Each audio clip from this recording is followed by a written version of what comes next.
Good Saturday morning. Just sitting here in Winter Park Village, watching the sun come up.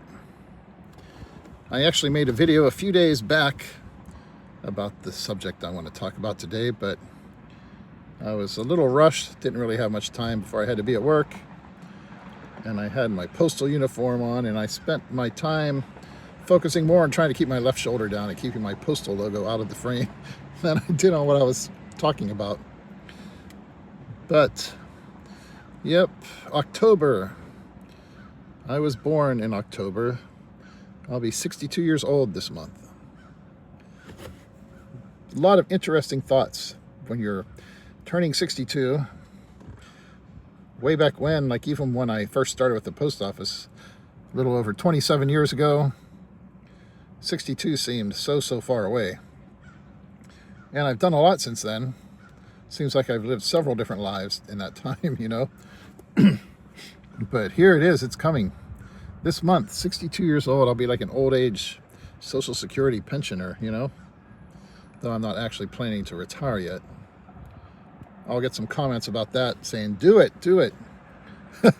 One of the guys I worked with, we were talking yesterday, and he was saying that, talking about some of the other guys we work with and how he tells them, man, you need to get out of here. People sitting around waiting for like one more year because they think they're going to get a few $100s more a month in their pension or whatever, or Social Security. And from his point of view, as someone who had open heart surgery a few years back, you know, he has a little different viewpoint about that stuff. It's like he was saying, man, you know, kind of like, he said, kind of like, you know, locker room talk. If you can even get it up for like 5 minutes a day, you know, you need to get out of here and have some fun while you still can, instead of wasting your life here at work, basically, you know.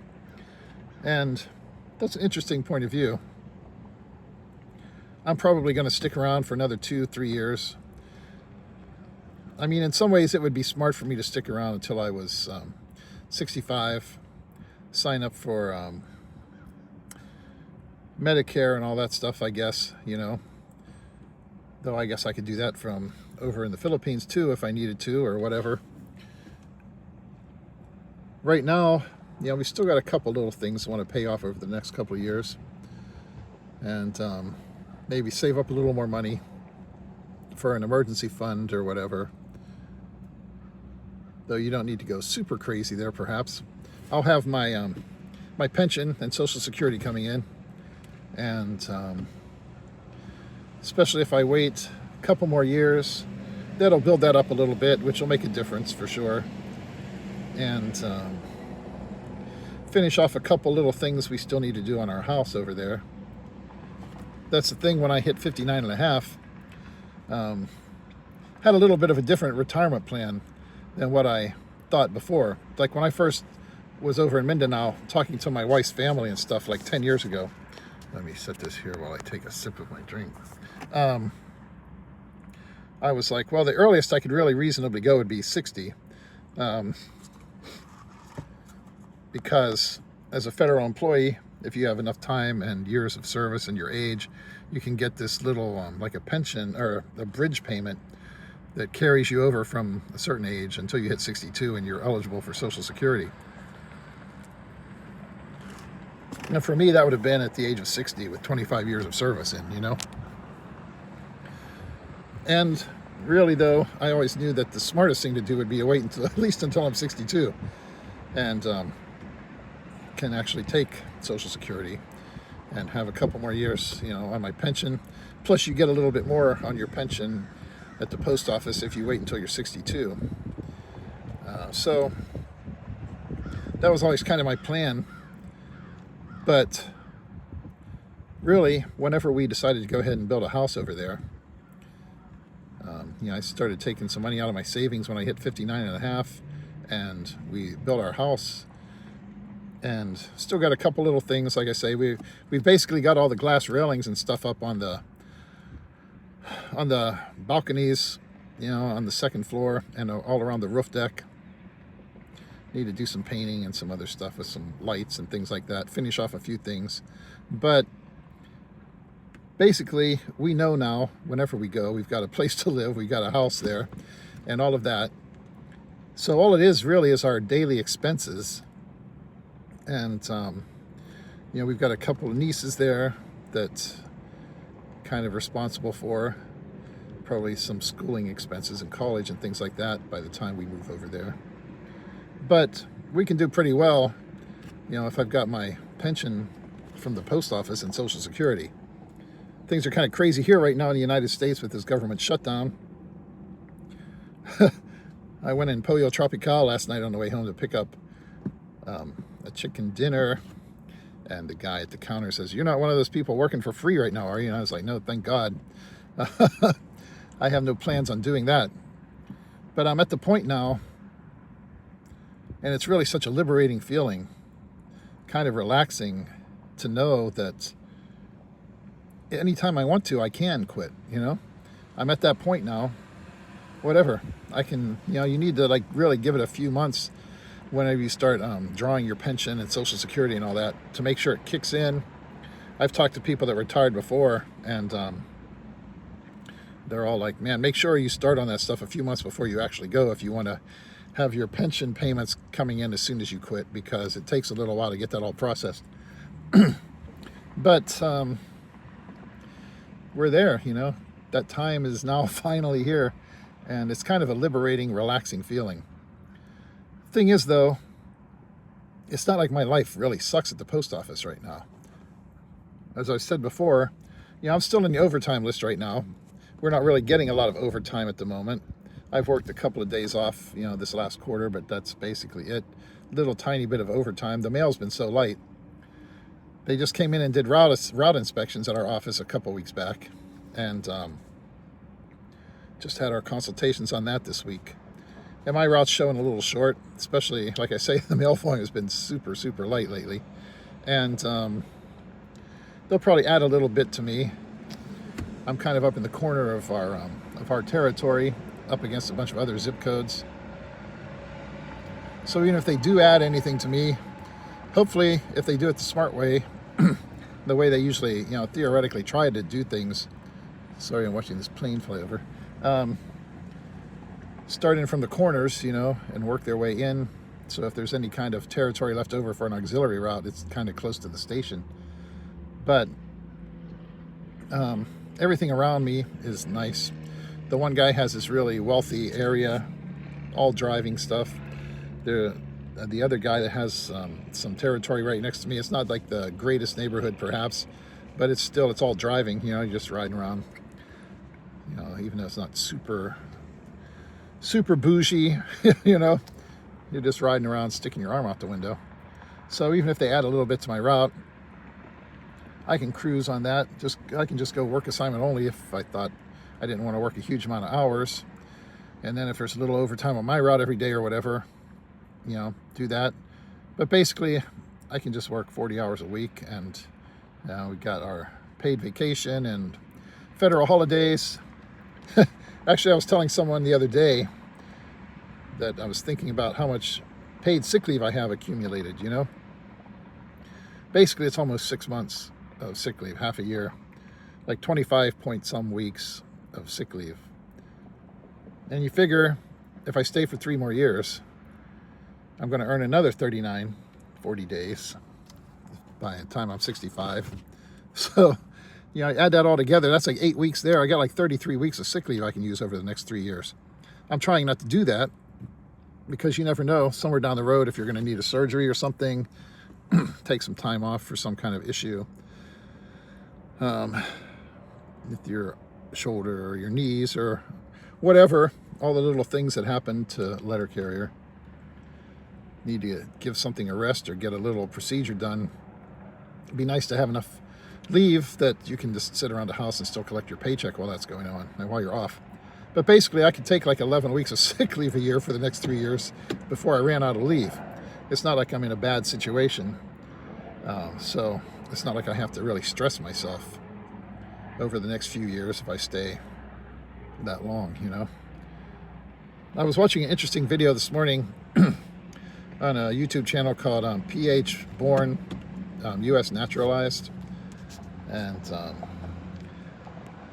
they were talking about the three main reasons why they're staying in the Philippines instead of here in America. And they made some really good comments. I told my wife, man, we got to go. I'm getting that itch now. Now that I'm so close, I'm really getting that itch. We got a nice house over there where we can hang out, and our family over there. And you look at the situation here in America and how crazy everybody is.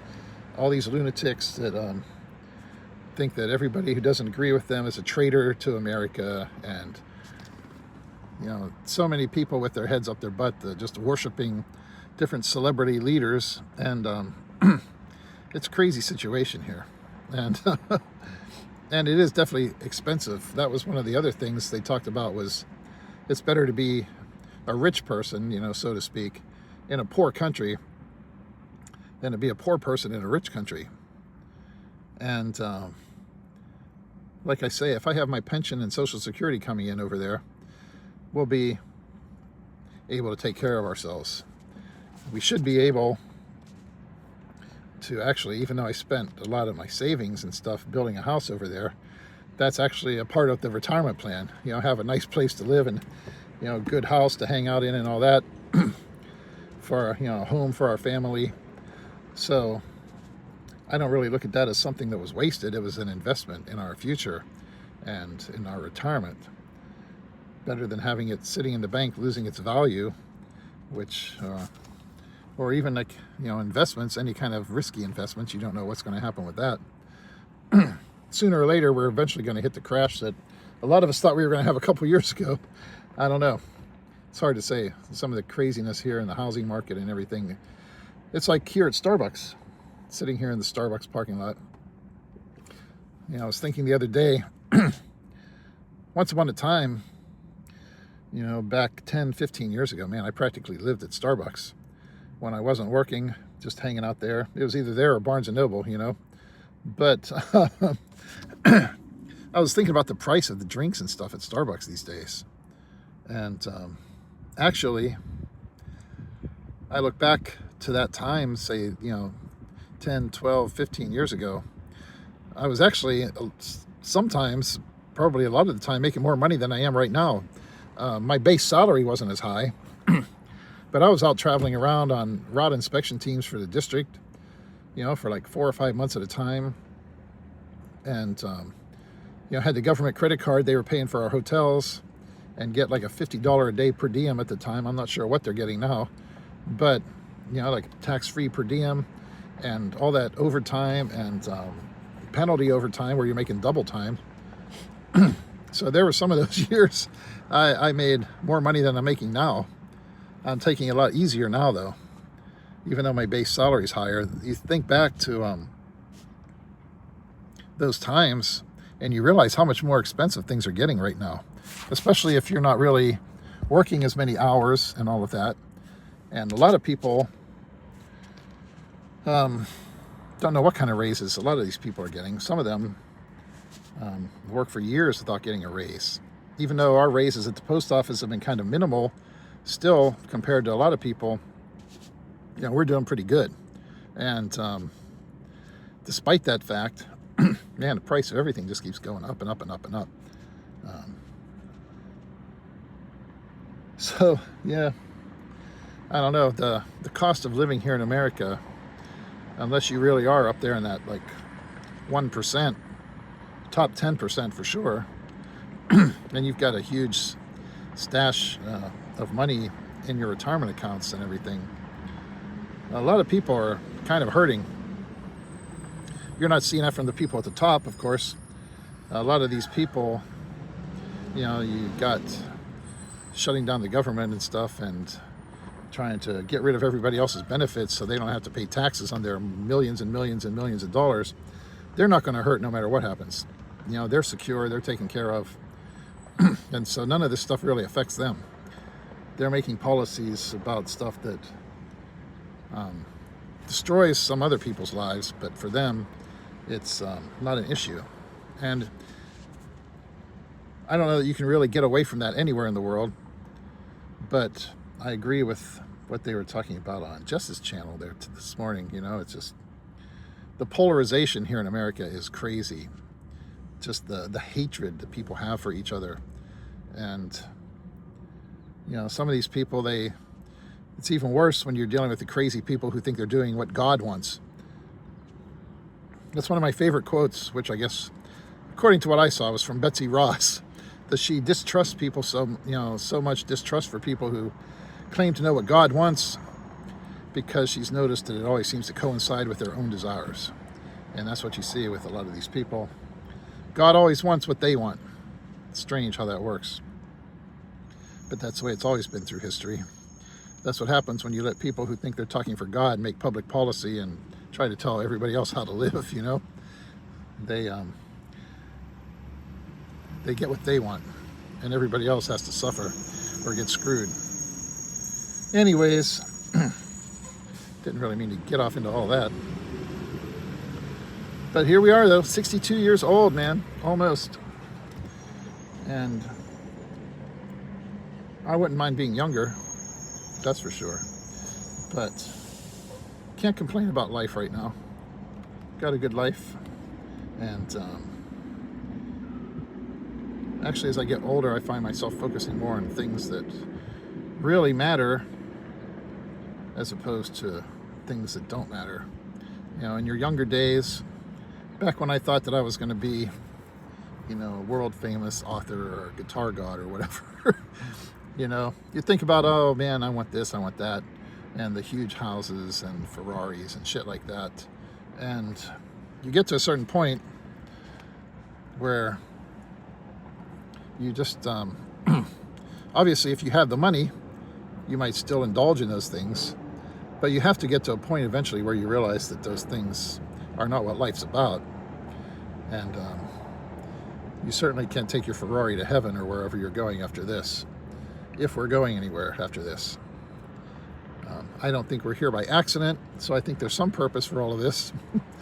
But anybody who thinks they know exactly what that is, I think is a little bit delusional.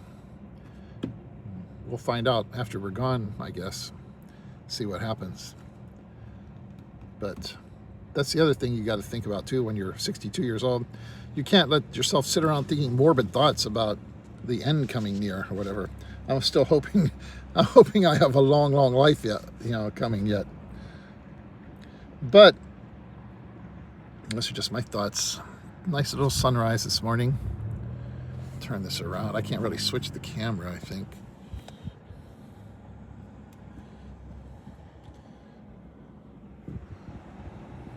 Got P.F. Chang's over here. Actually, that's one feature I should try on this camera. I got the new iPhone 17. You can do picture-in-picture, which is interesting. That way people can see you talking and see what you're looking at the same time. I'll have to try that out sometime. Somewhere more scenic than this. The beach or somewhere. Anyways, enough of my rambling. Happy birthday to me later this month.